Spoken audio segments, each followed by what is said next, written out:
He's open to having visitors. He's open to going places. But we're going to make those decisions hour by hour. So the weekend's a little bit away, but I will tell you that this is the president's top priority right now, getting relief to the American people, making sure we're lowering costs for the American people. We're addressing the climate crisis. We're rebuilding our roads, rails, and bridges.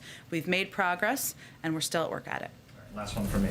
One of the president's central promises when he was elected was to restore Americans' ability to be confident in their government again, to believe in institutions again.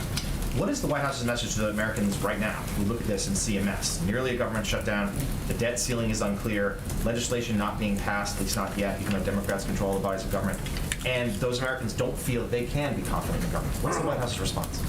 Well, first I would say the president, the Speaker of the House, and the leader have more experience getting legislation across the finish line than any group of Democratic leaders in history. We're in the middle of it right now. It's messy, this sausage making on Capitol Hill.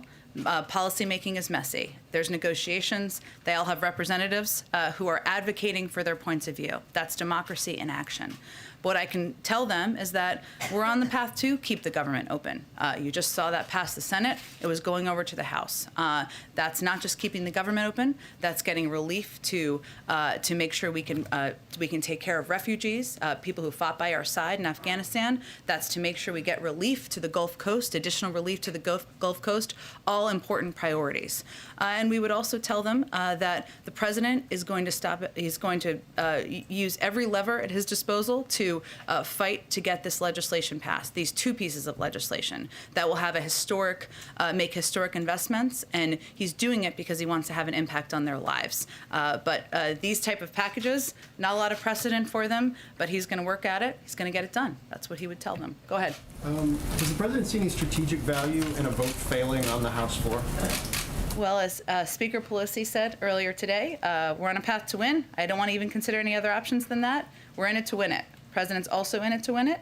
That's what we're working toward. It's only 2:40 right now. Lots of time left in the day, and he's going to continue to stay closely engaged with her about the path forward. You've repeatedly referred this week to this moment as an inflection point. How is the president viewing this moment, given where his caucuses are, where his members are? This moment, as in this moment, 2:40 p.m. this afternoon, or just today? As in, it's deadline day for an infrastructure bill. He doesn't have the votes. One member of the United States Senate is about $2 trillion below his top line number, and there's no clear way to bridge those gaps. Well, I think the president views this as the last several days, and even longer than that. His views, we've made some progress. You've seen some members come down. You've seen some members come up. You've seen active negotiations. He's obviously been hard at work at them himself. And what we clearly see is an agreement about the need to get this done, whether it's the infrastructure bill or the reconciliation package, which has key priorities for the president. Key priorities, I think the speaker referred to it earlier today as the cause of her, as her public life, as her time in public life. That's a bit of a paraphrase. I'll leave you to her words. So look, he sees this moment. He knew that as we got closer to self-imposed timelines, which are important, often these timelines can help make progress. We've seen progress made. That more members would be out there advocating for what was important to them. That's happening. We would hopefully see more willingness to compromise. That's happening too. We're hard at work, and he's been through this before, so he's not too thrown off his game on it. And then just one quick last one. Do you guys see a possibility of some type of framework agreement that could unlock the infrastructure vote today? That's what we're working towards. Go ahead. Thank you, Jen. You talk about self-imposed timelines as opposed to the other real timelines for debt ceiling and the CR. The progressives don't seem to feel any sense of urgency about passing infrastructure, and the moderates, like Manchin, don't seem to feel any urgency about passing reconciliation. The only Democrat that I can think of who really has a sense of urgency is Terry McAuliffe. Do you feel it? Does the president want this done in a certain amount of time, or does he also feel that this could play out over weeks and months and still come to the conclusion that he wants? Well, as I said a little bit earlier, we know, and the president knows from his time in public office, that timelines can help make progress. That's often how legislating happens on the Hill. And as the Speaker... we would disagree with that. You've seen a lot of members out there advocating for their viewpoints, being very vocal about what they want to see, some coming up, some coming down. That's a sense of progress, and we're working on it hour by hour here. Does he feel that he needs it done by a certain time, like the end of the year? I'm not going to set new deadlines here for you. Obviously, we're trying to get it done now. We're working on it as of right now, today, and that's what our focus is on in this moment. Go ahead. I'll go back to you. We should go ahead. Oh, sorry. To follow up a little on what Phil was asking. Yeah. What does the president want, and what is he asking members of Congress to do on this infrastructure vote tonight? Is he calling progressives and Republicans even, asking them to vote for it? Does he definitely want this vote tonight, or is this all still this murky sort of trying to link these two things together and hope something emerges out of that? There's nothing really murky about what's going on here. I mean, we understand what progressive members want, right? They've been out there vocally talking to all of you about what they want. It's clear we also need their votes in order to pass an infrastructure bill. They want to have a clear path forward on a reconciliation package. The president wants both pieces of legislation to pass. That's what he wants, bottom line. He's also going to work with the speaker and the leader to get that done. So what he's been spending his time on over the last couple of days is having conversations with Senator Manchin, Senator Sinema, and others who have been very vocal about the fact that they're not quite there yet. And his objective is to try to get them there, because that's what members of the Progressive Caucus are looking for in order to support an infrastructure bill, many components of which they support. I guess to put a finer point on it, if your choice is between a vote tonight that fails but sort of puts everybody on the record, or pulling the vote tonight and continuing deliberations despite it potentially upsetting moderates who feel like they've been promised this vote, what does the president prefer? We're working towards winning a vote tonight. We have several hours left in the day. All right, last one. What's the plan on the debt ceiling? I mean, Republicans have sort of made clear that they're not going to back any effort, so it would seem at this point that Democrats' only hope here is to turn towards a reconciliation process on the debt ceiling. I understand that you've made the point many times that Mitch McConnell's been hypocritical on this, that Republicans should support it, but it does seem now that the votes are on the table that you're kind of pursuing this political point at the potential risk of default for the U.S. economy. Well, I think that's a bit of a shorthand of what's happening, which I understand. It's a bit of a complicated thing. But first, since you gave me the opportunity, it's not just Senator McConnell. Republicans are playing politics with an economic catastrophe, and they're treating a calamity for working families like a DC game. There are huge impacts here. You touched on the fact, but let me give the public a little sense of that. An instant recession, 6 million jobs lost, 15 trillion in savings wiped out, Social Security checks and payments to our troops blocked. Those are real impacts. Republicans in Congress are treating this like a game. Let me give you some examples. Senator Rick Scott, and this is a real quote, I will note. "This is going to be a ball. I'm going to have so much fun." That's about the debt limit. Senator Kevin Cramer, "It's sort of fun to watch." And Senator Cornyn said yesterday that Republicans would use every tool at their disposal to slow Democrats from doing this on their own. What we're trying to do right now is do it on their own. Do it on our own. That is what Leader Schumer is working to move forward on. And obviously, as you know, Republicans have blocked that effort. Of course, we're going to continue to press. We're not going to let up on that, on Republicans to do what's responsible, to protect the full faith and credit of the United States, as has been done 80 times in the past. We've also been working to do it on their own. We're going to keep working with Leader Schumer to get that done. But you're not going to ask for Democrats to push on reconciliation? I'm not going to get into additional mechanisms here. We're going to continue. I don't think we're not going to, nor should anyone let Republicans off the hook here, so we're going to continue to press them on it. One of the things that Senator Manchin said today was that kind of the concern that he has around the 3.5 number is about how it would impact inflation in the economy.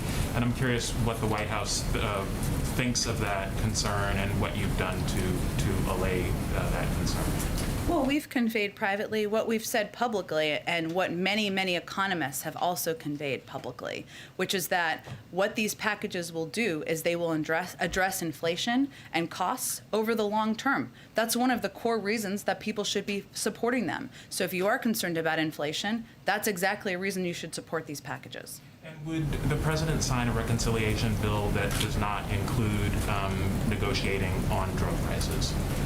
The president has obviously proposed that. He feels strongly about the need to make prescription drugs, I should say, more affordable to the American public. I'm not going to negotiate further from here. One other thing, just on a different topic, Jake Sullivan's conversations in Saudi Arabia. Did rising oil prices come up in those conversations? What was his message to the Saudis about alleviating some of the concerns that people have as they're paying $1 more for gasoline now than they did a year ago? Yeah, so I know someone asked about this the other day, and obviously the focus of his trip was on Yemen and working with the Saudis on Yemen. And our Tim Lenderking joined him in those meetings, who's our envoy to Yemen, to kind of figure out the path forward. He was, obviously the price of oil is of concern. We have been in touch with OPEC, and I believe it was going to be raised, but I haven't had a chance to get a readout beyond that. I can try to do that for you after the briefing. Go ahead. Thanks, Jen. So putting the top line number aside, Senators Manchin and Sinema have been very opaque about what it is they want and do not want in this reconciliation bill. Without revealing details, does the White House and the president have a clear understanding of what it is each one of them wants? We've had a lot of private conversations with both of the senators about what their priorities are, as they've said publicly, and I think as Senator Manchin said publicly today, what their priorities are and what that looks like in a final package, that's still an ongoing discussion. Are they asking for the same things? Are the two of them on board with the same? I'll let them speak for their priorities and how they line up with each other. And then to build on what Justin was asking about, Sure. decoupling these two. Yeah. Is the president worried at all about eroding trust with Republicans who signed on to the bipartisan deal after he reassured them that it would not be conditional on reconciliation? Well, let's remember what's actually going on the Hill here. Republicans in the House, led by Kevin McCarthy, are opting to vote against rebuilding roads and railways and bridges, despite the fact that the package was sent over with the support of 69 senators. So I think if you're asking about trust or whether people are delivering for the American people, you should direct it at Kevin McCarthy. Go I'm ahead. asking because the progressives have made so clear that they refuse to vote on infrastructure without a vote on reconciliation first. Why doesn't the president ask them to treat them separately?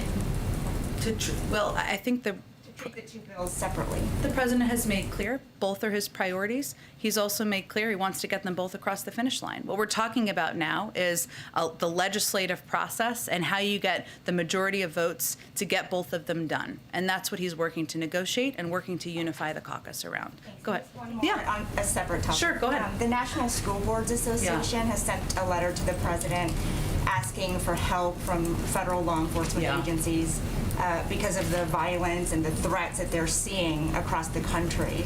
Has the president received that request, and are you considering offering that help? Well, first let me say we take the security of public servants and elected officials across the country very seriously, and obviously these threats to school board members is horrible. They're doing their jobs. Obviously there are going to be different law enforcement authorities that will be related to each community and where this is happening. So we'd certainly refer you to them about any specific threats, and we'd encourage individuals to report any threats they face to local and state law enforcement agencies. And we're continuing to explore what more can be done from across the administration. But again, a lot of this will be local law enforcement and how they can help ensure these school board members feel protected. Go ahead. Thank you, Jen.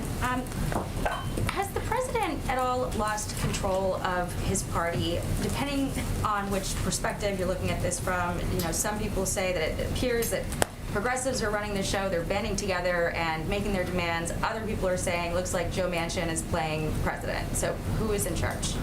Well, this is how democracy works. I know it feels foreign because there wasn't much that happened over the last couple of years, but how it works is the American people elect their elected officials. The President of the United States puts forward a bold and ambitious proposal, and then everybody negotiates about it. And they have different points of view. That's how democracy should work. We're in the midst of it right now. We're not trying to paint over how messy it looks from the outside. We know that.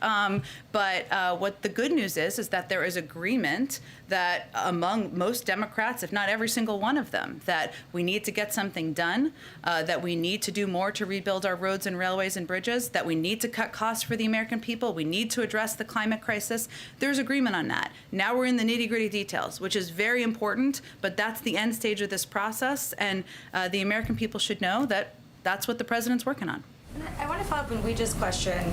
So if the bipartisan bill fails or is stalled or doesn't happen today, it would appear that these two bills, the reconciliation and the infrastructure, are linked. And the president, made statements that Republicans should be able to vote for the bipartisan bill on its merits. He stood in front of the White House with a group of Republicans who negotiated that infrastructure bill. Is there a message that he has to those Republican senators who voted to pass that bill on its merits, that this bill is somehow not linked with the reconciliation because of what's happening in the House?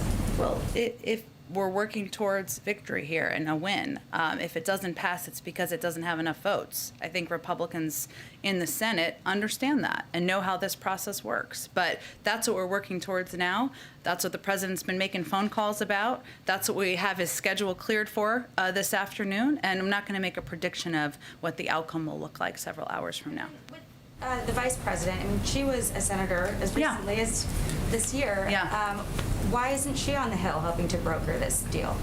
Well, the vice president had the CBC over, the CHC last week. She's been making calls herself, just like the president. If it's constructive for her to go to the Hill or for him to go to the Hill to have members down here, they'll do that.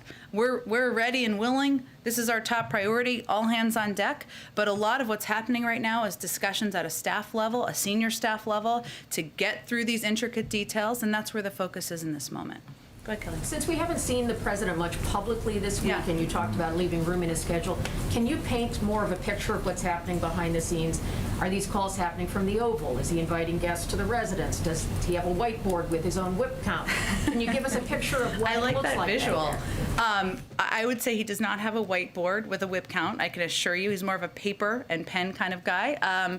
But look, he's been meeting with staff. He's been getting updates from staff as they've been having engagements with the Hill. You all know who the senior members of his team are who are negotiating, whether that's Steve Ricchetti or Louisa Terrell, Brian Deese, Susan Rice. What he's asked his team to do, including the policy members, which people don't always factor this in, is be available to have conversations with members about questions they have, to help address any parts of it they have suggestions on. So he's getting regular updates. People are in and out of the Oval Office, providing him updates on their individual conversations, and he's picking up the phone and calling people as needed, whether that's the Speaker or Leader Schumer or other members, to have a conversation about the status, to check on where they are, to follow up and maybe a conversation they may have had with his staff.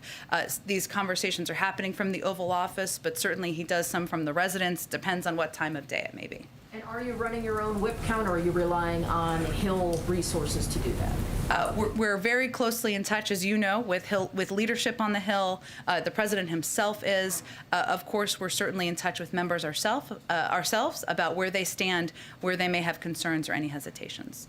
Go ahead. I'll come back to you, Terry. I'm sorry. Go ahead. We finally learned today Senator Manchin's position on his top line number. Senator Schumer's been aware of it since late July, and Senator Manchin said that he told the president already this $1.5 trillion number. Why has the decision been made strategically to pursue Senator Manchin, Senator Sinema, and not try to, in the last couple of weeks, apply more pressure on progressives to take half a loaf and say, this is low-hanging fruit, it's a $1.2 trillion infrastructure plan, let's move on that? Why was that strategic decision made not to do that? Both of these are huge priorities to the president. I'd also note that when Senator Manchin was asked, and he can obviously speak for himself, but just since I've read the whole transcript here, he also repeatedly referred back to a document that went back to July 28th. I'd remind you all that this is an active negotiation and discussion. And it is incumbent upon members to put out where they stand and where they are. And as we've seen over the past couple days, that's an ever-changing process. So before you make conclusions about what the end results will be, I would remind you to look at the last several days or even weeks about how these discussions have progressed. Senator Manchin said today he believes his position is, it sounded to me like his position was firm, and he also said that if progressives feel that the Congress should spend $3.5 trillion, that they should convince voters to send more progressives to Washington. That sounded to me like he's saying that through the end of this Congress, he's not going to agree to $3.5 trillion. We could certainly parse Senator Manchin's words, but I am certain he'll go answer questions again, and your colleagues should ask him more questions. So why do you think that this is not, why do you think that Senator Manchin's position on this is not final? Because this is an active negotiation, because he was pushed repeatedly during the gaggle that he did on Capitol Hill about where he stood. But again, I'm not here to speak for Senator Manchin. He is certainly can speak for himself and what his points of views are, and I certainly encourage you all to keep asking him questions about where he stands. Go ahead. Back on the deadline that was set at the beginning of the week, announced that this is the big week. Democrats are in charge here at the White House and in both houses of Congress. And they set the deadline. Democrats set the deadline. To be clear, they just set the date of a vote. All right. You called it a deadline. I was just using your. Okay, fair, but thank you for the clarification. They set the time of a vote. Democrats set this vote. Now they're going to miss it, fail to make it. Why is We don't know that. It's only 3 o'clock. Can you tell us there's going to be a vote tonight? That's what Speaker Pelosi indicated her plan was. My question. Wait for that. My question is, why isn't it fair to see this as a failure of the president to get his own party to back him and his agenda? Why isn't it, before we've even had a vote and we don't even know where it sits, a failure of the president? It feels like we're farther away today than we were on Monday. I don't think the president feels that way, and I don't think members of Congress feel that way.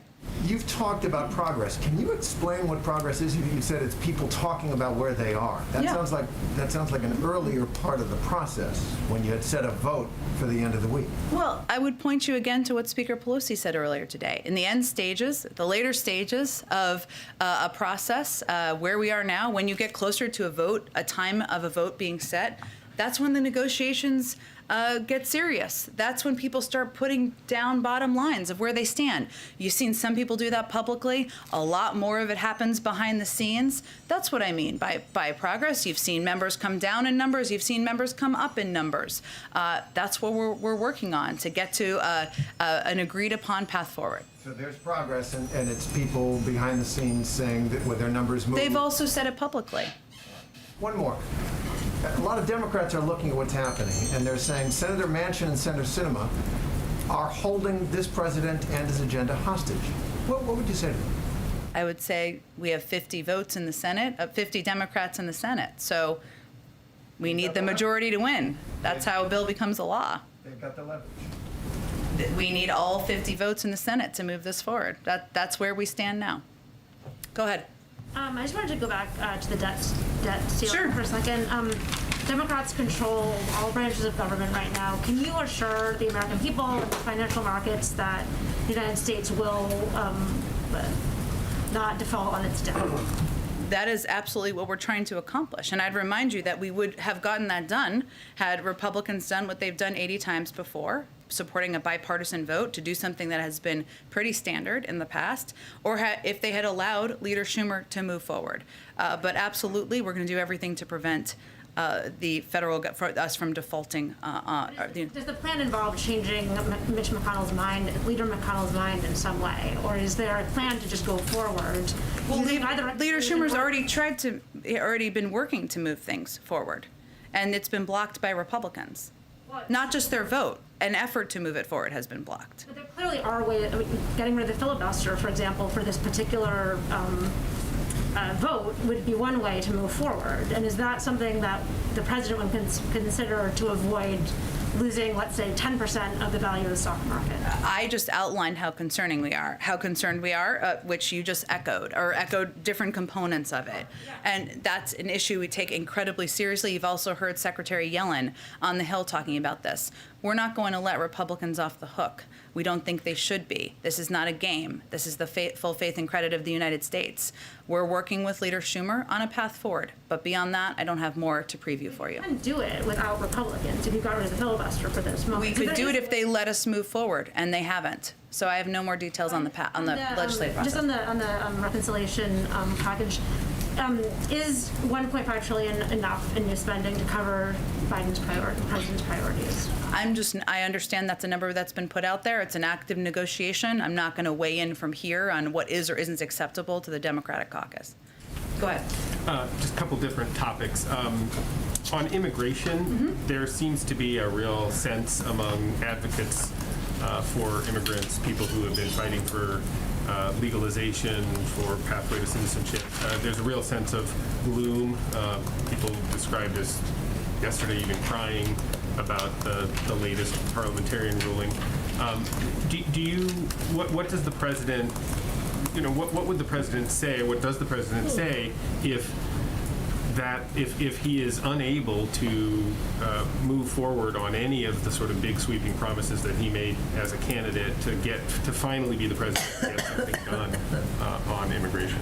Well, we don't accept that. We're 9 months into his presidency, and we share the disappointment. Obviously, as you know, and you touched on, the parliamentarian ruled twice in different ways that it could not be included in the reconciliation package, or components, I should say, of immigration reform could not be included in the reconciliation package. That's disappointing to the president as well. So clearly now we need to figure out what the vehicle forward is. I would say the president's plan is about certainly protecting dreamers, farm workers, and others. It's also about investing in border security, making sure it makes sense, and we're investing in it in a way that makes sense, and creating an asylum processing system that is actually functional, which I think we all agree it's not. So there are several components of what he's proposed, and certainly we share the disappointment of many advocates that this wasn't included, and the desire to find a vehicle to move it forward. On one other separate topic, there have been a number of issues in the last, say, several weeks in which advocates, allies of the president, are describing him as Trump-like. Less in terms of his personality and sort of tone and tenor, obviously, but in terms of policy. Even today, representative of the Cuban government describing the frustration with the president continuing to maintain Trump-era policies vis-a-vis Cuba. What's the president's reaction, and does he accept that in some areas of policy he is in agreement with the former president? So just for the sake of argument here, not argument, but discussion, beyond the representative of the Cuban government who... Afghanistan, immigration... well, but who? Who were we talking about here? Who's saying that the president's like Trump?